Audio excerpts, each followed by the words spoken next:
Well, hello. Thanks for joining me today as we talk about one of my favorite river cruises. This is called Tulips and Windmills, and I'm Carol Shaddix with Magic Going There Travel, and I want to share with you some of the great things that you're going to see along this wonderful itinerary. We're going to start by just describing what it's about. It's 10 days from Amsterdam to Antwerp and then back to Amsterdam. There's actually two for this area. One's called Holland and Belgium. We'll talk about that at the end. And then Tulips and Windmills, this really focuses on that springtime access to the area with some amazing flowering bulbs of Keukenhof Gardens and a lot of things to see along the way. Here's an overview of what the itinerary is. We have round trip Amsterdam. We start in Amsterdam and actually overnight there, and we end as an overnight as well. But I will caution you, this is not as much time in Amsterdam as you may need. You're going to have your arrival day, which I always encourage clients to add AirPlus so that you can customize your flights, get in there a little bit early, try not to nap, try to stay up and get on local time. That'll really help with jet lag. And of course, Amsterdam is such a beautiful city. You'll enjoy all the time you get to have there. Then you're going to have our trip to Hoorn, Arnhem, Kinderdijk, Antwerp, Ghent, Zealand, and then we're back in Amsterdam, but that's when we're going to see Keukenhof Gardens, and you'll have the rest of that day, and of course, flying out the next day. So if you can, extend your stay. We have actually several different options in Amsterdam. We have the standard hotel stay for 2 nights, a great hotel, and it is the option to stay at one of our 4.5-star hotels, but then we have a premium version as well. So just like clients like to do maybe upgrades with their stateroom stay on the ship, there's also the premium hotel stay in Amsterdam where you're a little closer in, a little bit higher end hotel. And then we have the Hague in Amsterdam, which is another option that is going to give you a tour of the Hague, the seat of government there, and then also a tour of Amsterdam. And all of our extensions include the transfers, the services of Viking host, a city tour, as well as your daily breakfast. So it's a great way to kind of, when you get on the plane from your departure city, you really don't have to think about anything when you cover everything under the Viking umbrella of care. So here's a map, and I'm going to go ahead and turn off my video so you're able to see the full picture of everything that we'll be seeing. So we have the start here in Amsterdam, then we go up to Hoorn, down to Arnhem, over to Kinderdijk. We visit Antwerp and then Ghent, and you can do a half day or a full day in Ghent, but I really recommend doing a trip to Bruges, such a beautiful city. Then we go to Zealand, to Rotterdam, and then back to Amsterdam for the evening. Now, this picture is one of my favorite memories. This was actually, like I mentioned, my first cruise that I ever did, and I came back thinking, I love river cruising, and this is what I want to represent the rest of my travel advisor days. Flying in over the beautiful fields with these incredible flowers was just such a stunning memory. And I just encourage you, there's nothing like it. And just if you like flowers, you'll really, really enjoy that. But with the Viking Way, we have several options. We have our included excursion, which is in every port of call, but then we also have ways for you to learn a little more and go a little deeper in each of the destinations that we visit. For instance, local life is going to be how people live, and you have an opportunity to go to a Dutch family's home in the city of Hoorn, for instance, and just visit and find out what their traditions are like and what their daily life is like, and you'll get to share some of your home experience as well. And it's a great way to just enjoy meeting a local and learning a bit about their daily life. And then Working World will take us into how the Dutch, in this case, make their living, whether it's learning about the windmills themselves, going to the Delft factory, and you'll get to see this beautiful porcelain, or going to a cheese farm, or just going backstage to all the wonderful museums, et cetera, that are available. And then we have a privileged access experience that I'll talk a little bit more about when we get to Kinderdijk. And that is those relationships that Viking is exclusively able to have as part of their great relationships that they've developed over the years. And of course, you don't want to miss having a chance to learn more about those. Now in Amsterdam, we have these wonderful little houses along the waterways, and Amsterdam's such a beautiful city. I just encourage you to spend some extra time there. We will have a city tour as well as a canal cruise as part of your tour. Canals, especially if you get there early, hop on off canal cruises are a great way to just see the city and wander around. It's such a pretty city. Lots of bicycles, as we'll talk about, and all these little boats along the canals, but hundreds of thousands of bicycles, and they are serious about their cycling. So definitely don't wander into the cycling lane. They are there to work, or to sometimes they'll have their kids on the bicycles as well, and very serious about getting from one place to the next. So if you want to do a cycling experience, I recommend maybe doing that in Hoorn or one of the other optional cities. A little more flat there, a little less congested and busy, and something I think you'll enjoy so much more. But you see these beautiful canals everywhere. This is, of course, a wonderful picture in the fall. Do you know that the municipality fishes out about 10,000 bicycles each year from these canals, because people like to throw them in there instead of disposing of them properly. But you know, for most of the existence of these canals, they smelled terrible. They were more of a dumping grounds, and of course, all kind of refuse and trash went in there, and of course, wasn't very pleasant to be around. But then around the 20th century, the government really just started cleaning them up, and it has become so pristine now. They actually do an Amsterdam city swim every year. And so that just tells you how far they've come and how they have reclaimed these waterways to be beautiful as they are, as you can see. I want you to just take a look at some of these amazing pictures here. This is a kind of quintessential tour of Amsterdam. This little cafe here, recommend you go there. There's some great apple cake that they have, and lots of apples, lots of whipped cream, and it's a wonderful area to just sit and people watch and enjoy the city. And then I want to point out this tall house here in this picture with that little protrusion. They're very narrow and skinny houses, and they go high up, and that's because the Dutch are frugal, and they had their taxes based on the footprint of the house, not on the height. So you can see that's why the houses are so tall. So lots of different styles of windows. It showed your status on how high your house was, type of window you put in, but how they would get their goods and services, whether they were storefronts on the bottom or just the living areas at the top, they would put everything on a pulley and haul it up to the upper windows from there. And so you can still see that in the old part of Amsterdam, which is just really interesting. Now here's kind of a map, not super clear one, but you can just see everything is in concentric circles rather than squares like a lot of cities are. And it's wrapped by a larger canal that runs around the outside. But there's a train station here, and then there is, this is where we dock. There's the ocean ships over here. So it's very easy to get around to. You can just walk into the heart of the old city and see just how all the canals are linked together. You know, there's over 1,200 bridges in this area. There's one bridge called the Skinny Bridge, and it dates back to 1648. So like I said, a great way to see this area is just take those little canal boats. But these canals, there's about 165 of them that wind their way through the city, covers about 31 miles. So it's a great way to just enjoy this city and spend some time here. Now, there's lots to see and do in Amsterdam, everything from the Anne Frank House, which is over here, to the Dutch Masters. We have the Rijksmuseum, the Van Gogh Museum.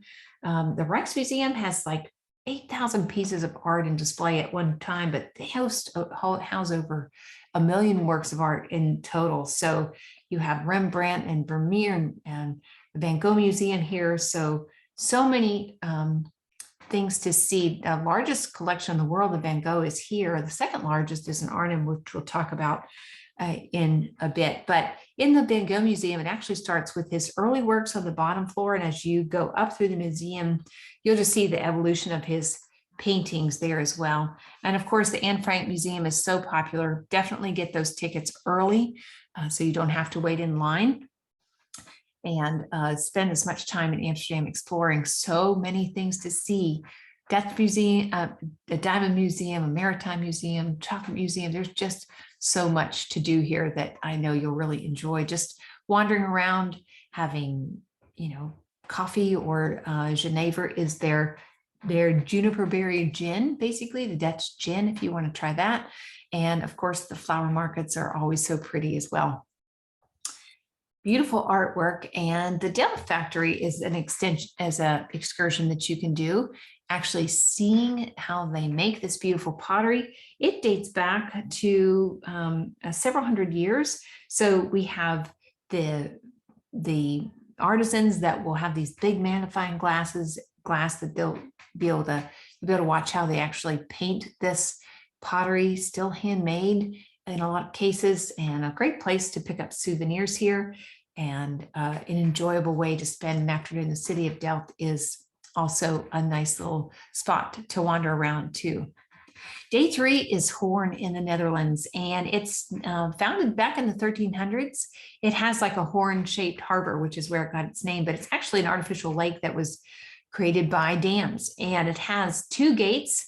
The original weigh house, which dates back to the 1600s, was used to like weigh the big wheels of cheese. And so that's kind of what it's known for. This is also where the Dutch Navy claimed victory over the Spanish and became the headquarters of the Dutch East India Company. Another famous thing about Hoorn is it is the birthplace of Abel Tasman, who discovered Tasmania. So you'll have an included tour here, time to explore the city. You'll get to visit with a Dutch family in their home. And one other thing you want to try here is called stroopwafels. It's little toasted cookie type waffles that has a filling with caramel in the middle. You put it over your tea or coffee. It kind of warms the caramel, and you can dip it in there. And it's a nice little tradition that you can try when you are in this area. Now, for optional excursions, you might want to do one called the Agricultural World of Holland. It's actually a greenhouse that covers like 148 acres, and they grow sustainable produce here. They actually do smart farming with robots, and so that would be an interesting option if you had some free time. The other thing would be, as I mentioned before, a working tulip farm. And you'll see how the windmills have changed over the years. This farm actually grows and ships 25 million tulips every year. And you'll get a chance to visit with the owners and have some coffee and pie, go to the nurseries and learn all about how they actually export all these bulbs every single year. So that would be fascinating as well if you were going during the time where they are growing and shipping these beautiful bulbs. Day 4 takes us to Arnhem. This is just a very relaxed city, a lot of green parks and gardens, but of course, known for its wartime history. And the thing that's very famous here is where the paratroopers landed in the middle of the night. And this is some kind of like modern art in the museum of a church here. And it's just an area that you'll get to explore as we learn more about Operation Market Garden. So 1944, the Allied paratroopers landed here, and they were supposed to be taking the bridges at Arnhem and Nijmegen and Eindhoven and kind of push the Hitler forces back. But there was a heavy fog, and so there were supposed to be about 20,000 soldiers that were supposed to come in time to back them up, and they were delayed, and they actually had to destroy that bridge to prevent the Germans from using it. And so that's where the basis for the film A Bridge Too Far by Richard Attenborough was from. And if you want to learn more about it, I would recommend go ahead and checking out that movie to learn more about that wartime history. And then we have the optional excursion. If it's open, we'll just have to double check when you're looking to book, but the open air museum is always, I really like doing these because it kind of takes you back in time to the history of the area, everything from, whether it's how they made rope, a long building of getting your hand at trying to, tie or make your own rope, to a farm, to a blacksmith, different things. These buildings were in the path of progress, so to speak. And so they lifted them up and put them all in this area, the open air museum. So you could really learn a lot about history of the Netherlands from several hundred years ago.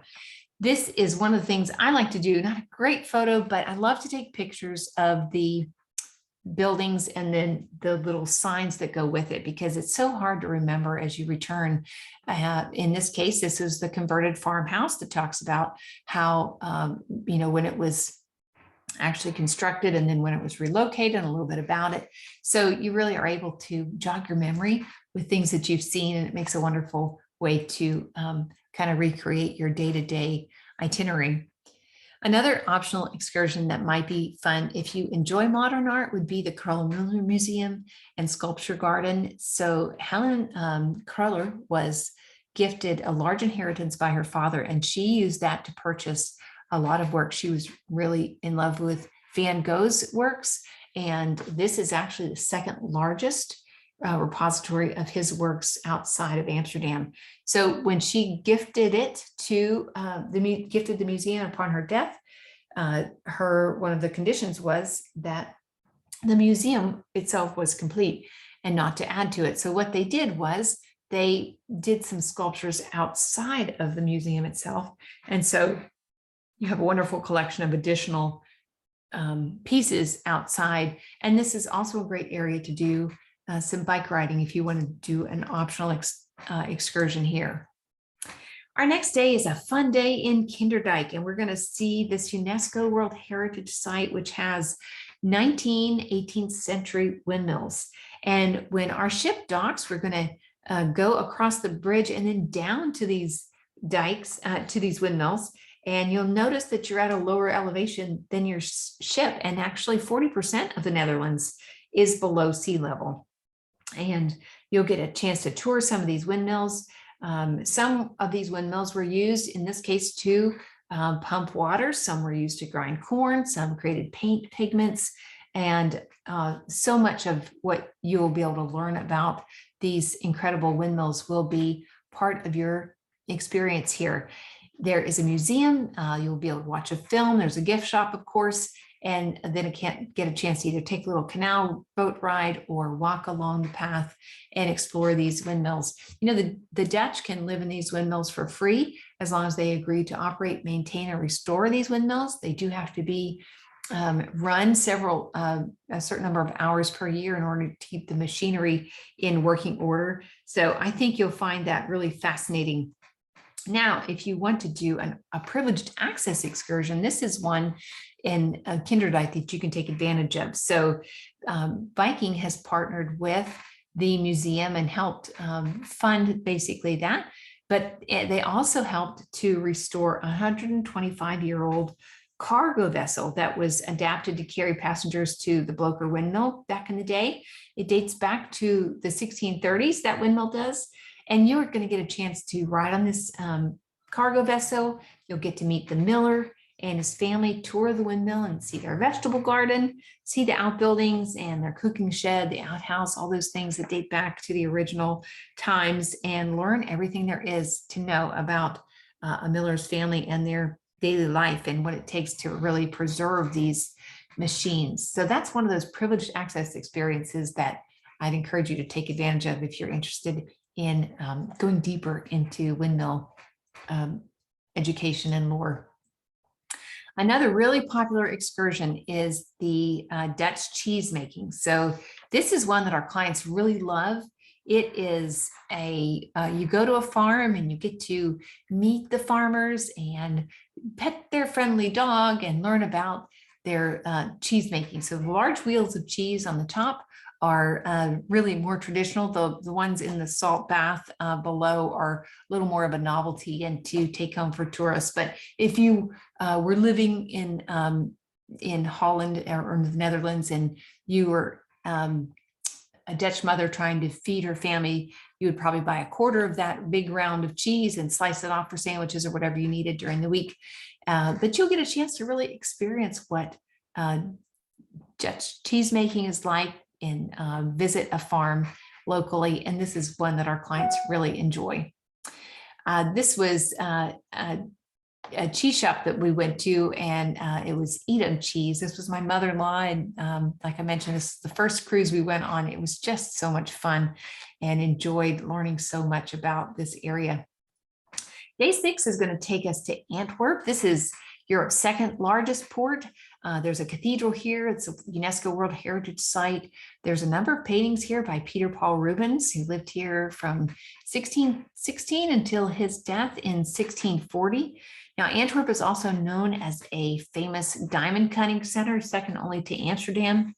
And we'll have a driving tour of the city, and we'll get to see the area which held the 1958 World's Fair. There's a castle here that's home to the royal family, real close to where we'll dock. And we'll start the walking tour, and you'll see all the guild houses. And this is such a beautiful city. That fountain in the center, I have a little bit better close-up picture. It's called Bravo's Fountain, and it's very famous in this market square. And the legend behind it is that there was a giant who forced everyone to pay tolls before they could go along the river. And if they didn't, he would cut off their hand and throw it in the river. And he was just such a tyrant. Well, then a Roman soldier came along named Bravo, and that's who is on the top of that statue there.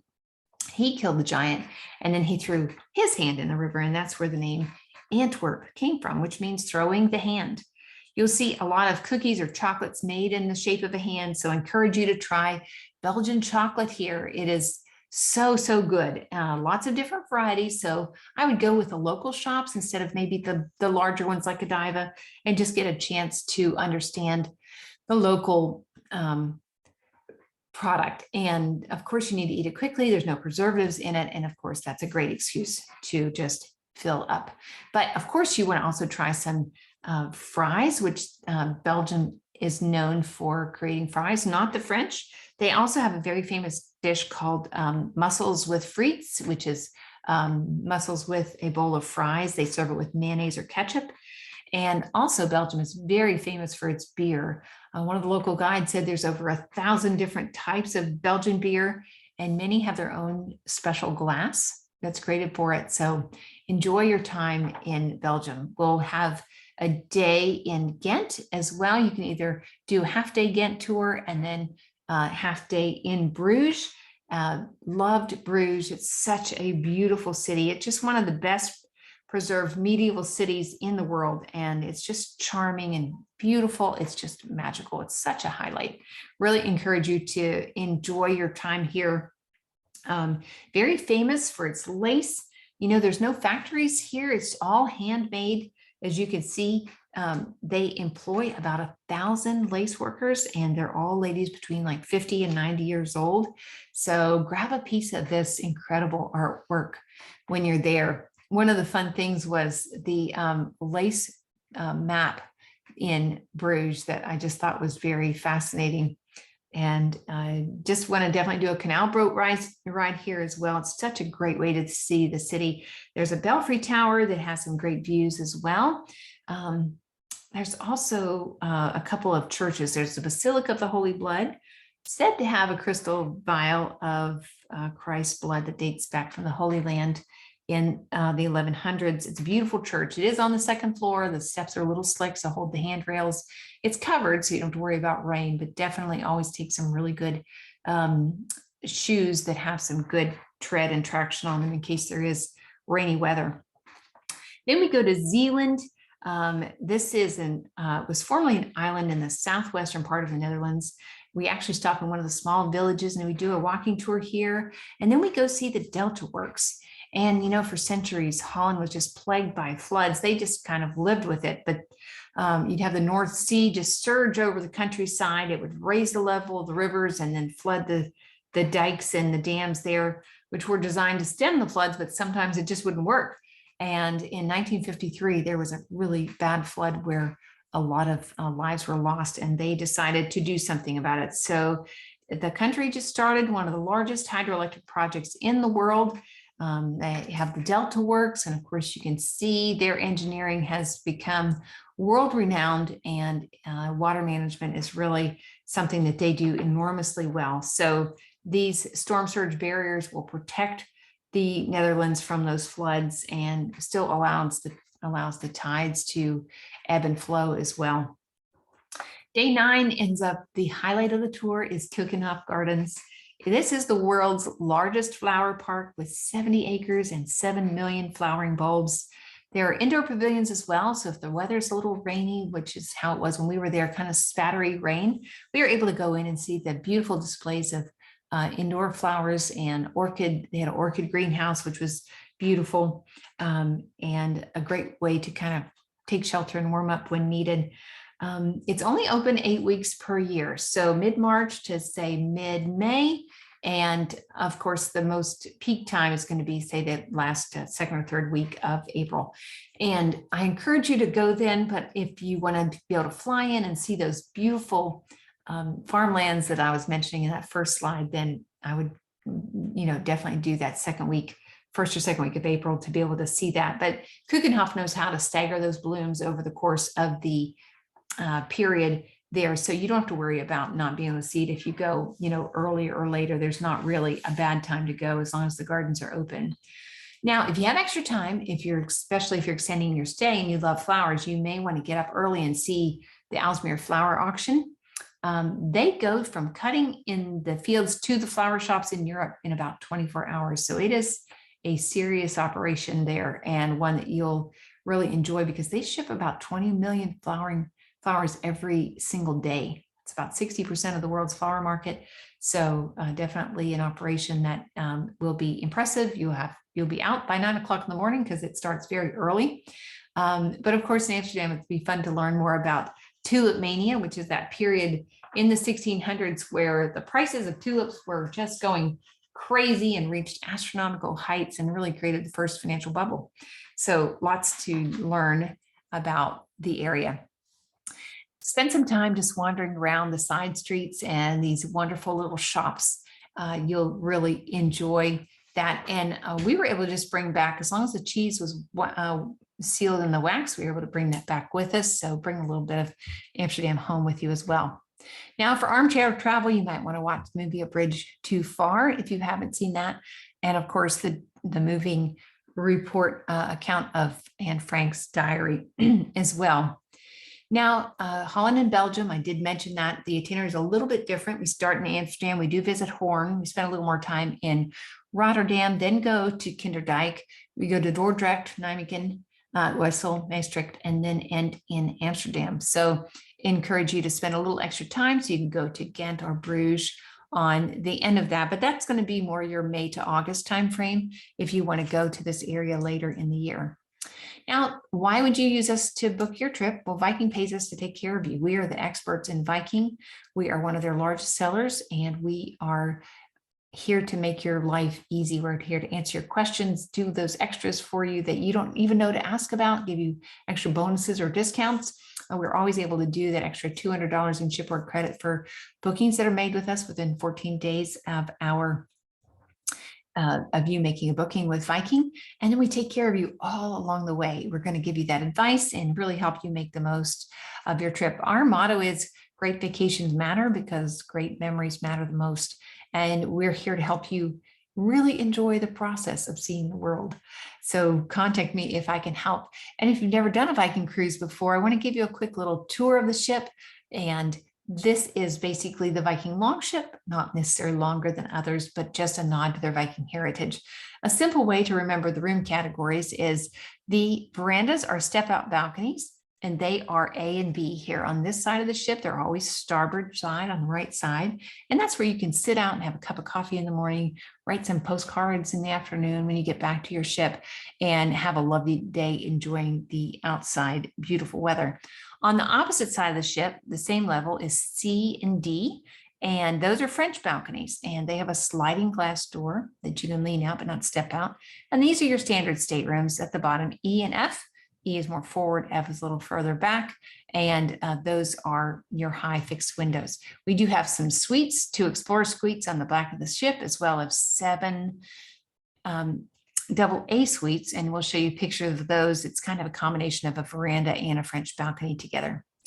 Now, why would you choose a river cruise? Well, it's relaxing and comfortable. Your hotel is floating with you. You don't have to have those land tours where you're packing and unpacking. It's just a great alternative to that. Every river is unique. We have changing scenery.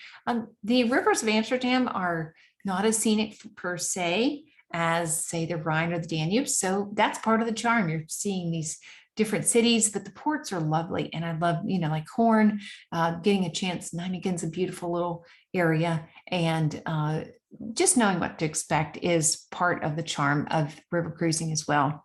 And because Viking owns most of the docking locations in Europe, you also have the opportunity to be right there close to the port and gives you extended time in each city so you can really explore. With a Viking cruise, everything is included. Your shore excursion is included in every port of call. Your onboard meals, even in the multiple dining venues, there's no additional charge for that.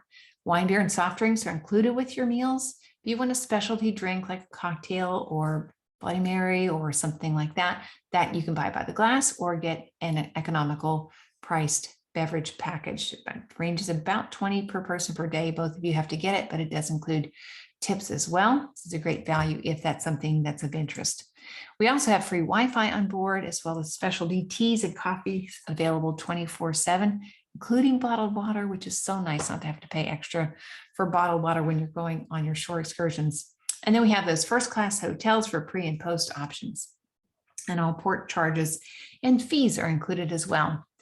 As far as picking the best time of year to travel, this particular itinerary is most popular the last 2 weeks of April. But of course, like I said, staggering the bloom of Keukenhof is their specialty. So you'll get to see flowers whenever you do get to go. But of course, we do have spring weather, expect rain or wind occasionally. And so just lots of layers are good. Rain jacket is a good idea anytime.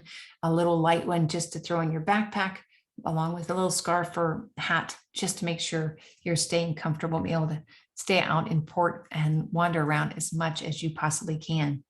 You do get lots of exercise and are close to the ship most of the time, so it's easy to kind of go back and change or take those layers on and off. And then to choose the right stateroom, as we talked about, you've got the standard stateroom, which is that high fixed window, about 5'7", so I can see out, but it is a fixed window, so it doesn't open. A French balcony is going to allow you to slide open that door and feel what the weather's like. But when you get to the veranda, you can actually sit outside, and you'll notice there's a chair in the room as well. So a little bit bigger stateroom, a little more room to spread out and enjoy the fresh air as well. And then the veranda suite, you're actually going to have two categories. You have the French balcony in the bedroom, and then the step out balcony in the living area. This also comes with optional Air Plus, as well as your alcohol in your room, a few extras as well that are unique to the suite category. And then we've got the beautiful bathrooms, but all the bathrooms have heated floors, which is so nice for those spring and fall sailings. If you're going during the tulip times, you'll enjoy that in the middle of the night or first thing in the morning when it's cool. And then we have the Explorer Suite, which is expansive, 445 square feet, and two separate rooms again, and a 270-degree wraparound balcony. It's even got in the shower two-way glass, so you don't miss any of the great view as you're sailing by. It comes with silver spirits, beverage package, and lots of extras, private transfers, etc. Really make it a wonderful experience. And only two of these on the ship, and they do go quickly. So if you want that, make sure you lock that in early. We want to thank you for joining us today. That is our presentation. If you have any questions, I really encourage you to give me a call. You can see my contact information on the screen. I know you're going to really love this cruise. It's really one of my favorites, and it's just going to be such a great memory. So feel free to contact me if I can be of any help answering questions for you. And of course, we'll do our best to make this the most memorable journey possible. Have a great day.